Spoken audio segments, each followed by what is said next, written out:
హరిహరి వీరమల్లు అనే సినిమాని ఆపడం కోసమే జూన్ 1 నుంచి బంద్ ప్రకటిస్తున్నారు పర్సెంటేజ్ గానీ ఇవ్వకపోతే అనే మాట రావడం అనేది చాలా దుర్మార్గం. It's a trash. అది ఉత్తిది, అది కరెక్ట్ కాదు. అందులో కుట్ర ఉంది. ఆ కుట్రదారులు ఎవరు తెలుసుకోవాలి అని స్వయంగా పవన్ కళ్యాణ్ గారు ఆఫీస్ నుంచి రావడం అనేది, స్వయంగా సినిమాటోగ్రఫీ మంత్రి దుర్గేష్ గారు మాట్లాడడం అనేది కరెక్ట్ కాదు.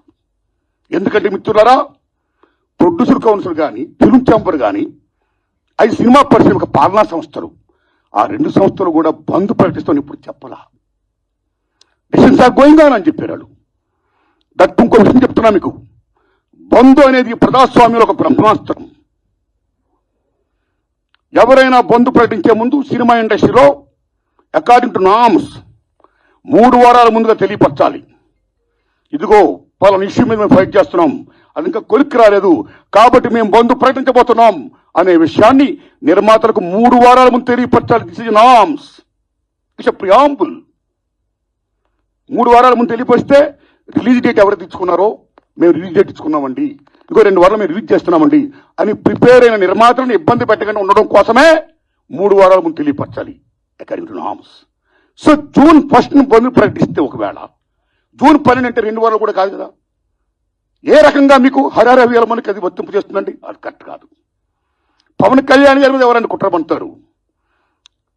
తెలుగు చలనచిత్ర పరిశ్రమలో విశ్వవిఖ్యాత నట సార్వభౌమ ఎన్టీ రామారావు గారు, భారతదేశంలో ఎన్టీఆర్ మన తెలుగు జాతిని ఖ్యాతిని చేసిన మహనీయుడు. As a politician, as a CM, like this anything else. ఎంత గర్విస్తామో. తర్వాత మళ్ళీ మంచి గొప్ప పేరు తెచ్చుకొని ఈవేళ ఒక జనసేన పార్టీ పెట్టి ఈవేళ డిప్యూటీ సీఎం అయ్యారంటే వీఆర్ ప్రౌడ్ ఆఫ్ ఇట్. మన తెలుగు చిత్ర పరిశ్రమ మొత్తం అంత గర్విస్తున్నది. Hats off to Pawan Kalyan garu. ఆయన సేవలను గుర్తుంచుకోవాల్సిన చంద్రబాబు నాయుడు గారికి సెల్యూట్. మేము పవన్ కళ్యాణ్ గారిని ఏ రకంగా దుర్మానం కాము, కానీ పవన్ కళ్యాణ్ గారు ఆఫీస్ ఆ రకంగా కరెక్ట్ కాదు రావడం. ఓకే, వచ్చిందనుకోండి, ఇష్యూ వస్తే మహాత్మా గాంధీ ఏమన్నాడు? ప్రపంచ యుద్ధాలను కూడా చర్చల ద్వారా ఆపొచ్చు అన్నాడు ఆయన. ఒక సీఎం, ఒక డిప్యూటీ సీఎంగా మీరు అక్కడ సీఎం చంద్రబాబు నాయుడు గారితో మాట్లాడి హరిహర వీరమల్లు అనే టాపిక్ మీరు ఎత్తకుండా, ఓకే మీ ఇండస్ట్రీ కష్టాల్లో ఉన్నప్పుడు రండి, మనం సిట్టింగ్ చేసుకుందాం రండి, మాట్లాడుకుందాం రండి అని చెప్పుకుంటూ ఒక పెద్ద రోల్ ప్లే చేసి ఉంటే, ఒక చలనచిత్ర పరిశ్రమ బిడ్డగా మిమ్మల్ని మేము ఎంత గౌరవించేవాళ్ళం సార్. ఎంత బాగుండేది సార్, ఎంత బాగుంటుంది సార్. ఆ పని చేయండి సార్ పవన్ కళ్యాణ్ గారు.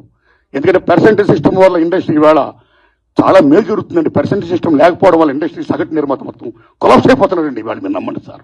Why? Because all malls, PRs మొత్తం ఇలాంటివన్నీ వచ్చేసిన తర్వాత సింగిల్ థియేటర్స్ ఇవాళ ఉనికి లేకుండా పోతుందండి. తెలంగాణ 500 ఉన్న సింగిల్ థియేటర్లు ఇవాళ 200 చిల్లరకు వచ్చేసాయి. ఆంధ్రప్రదేశ్ 500 పై ప్రదం కాల. So this is a very big issue. Since 25 years this percentage system is going on. The issue is going on, not clearing. అది కావాలి.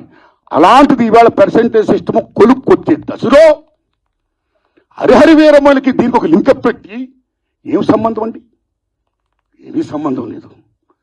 ఈ రకంగా దాన్ని ఇచ్చేస్తారని చెప్పి ఈ పర్సెంటేజ్ సిస్టమ్ అనే ఇష్యూని పక్క తోసేసేసి హరిహర వీరమల్లు ఫోకస్ చేయడం అంటే ఎంత దూరం ఉండేది?